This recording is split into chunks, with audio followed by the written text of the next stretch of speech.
Sequences allow you to generate passwords or keycodes with sequential parts in them, as shown here. The sequential part can be incremented or decremented by a set value. In this case, the sequential part is incremented by 1 and is in fact a hexadecimal sequence. The sequences are used in the masking mode and are managed inside the Sequences panel.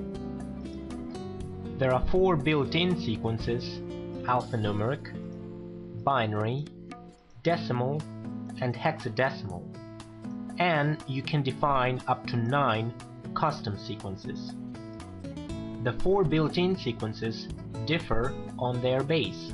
For example, decimal sequence is of base 10, while hexadecimal sequence is of base 16. For custom sequences, the base can be adjusted using the numeric base property, and it can take any value from 2 to 36. Both built-in and custom sequences are very customizable. For example, you can define the decimal step of a sequence, which will tell the program by how much the sequence should be incremented or decremented every time it is used.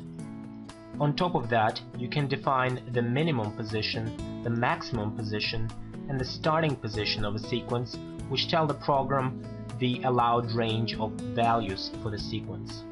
You can also specify the type of the sequence, such as whether or not it is increasing or decreasing.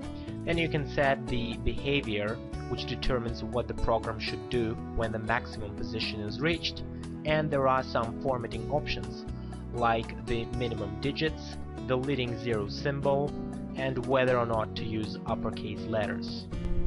Once you have customized the sequences, you can easily use them in your mask.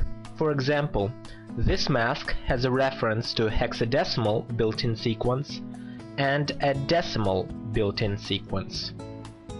Then you simply press the Generate button to generate the keycodes you want. As you can see, the generated keycodes strictly adhere to the mask specified.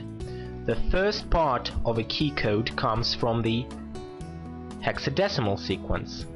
The second part of the keycode comes from the decreasing decimal sequence, and notice it is specified to decrease by 2 every time.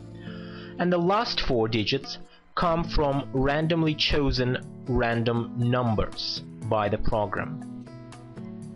In this case, 2 sequences were used to generate keycodes. However, there is no limit to how many sequences you can use in your keycodes. Your masks can be as complex as you like. Thus, sequences give you an extra degree of flexibility and control over the kinds of keycodes you want to generate.